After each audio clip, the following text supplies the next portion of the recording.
Dünya artıq bu günləri İmam Əlinin elmindən danışır. Dünya artıq İmam Əlinin Nəhcül Bəlağəsindən danışır.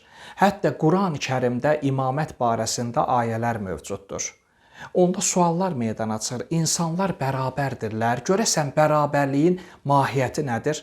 Həzrəti İmam Əli bütün insanlar arasında bərabərliyi yaratmışdı. Görəsən bütün insanlar bir-birlərinə bərabərdirlər. İmam Əli qeyd edir, mənim sistemimdə heç kim qarışqanın qazandığını onun ağzından ala bilməz. Mənim qaydamda hər bir insan digərinə bərabərdir.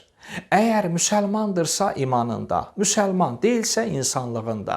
Bütün bu qayda və qanunları, bərabərçiliyi Həzrəti İmam Əli insanlar arasında tətbiq etmişdi. Və xüsusi onun səhabələrinə sevgisi, məhəbbəti var idi. Tarixi mənbələrdə qeyd olunur, İmam Əlinin Rüşeyd adında bir səhabəsi var idi.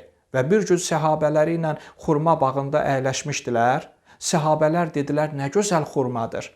Həzrəti İmam Əli dedi ki, ey Rüşeyd, səni öldürəcəklər. Əlini, ayağını bu xurma ağacından asacaqlar. Rüşeyd bu sözdən sonra xurma ağacına su verməyə başladı. Və müəyyən müddət keçəndən sonra artıq xurma ağacının budaqlarının kəsildiyini gördü. Dedi, artıq deyəsən mənim əcəlim yaxınlaşıb.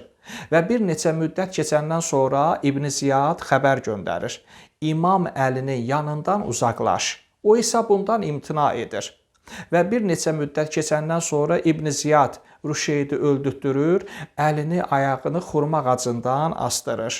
Ona görə də Həzrəti İmam Əlinin dediyi sözlər artıq təsdiqini tapırdı.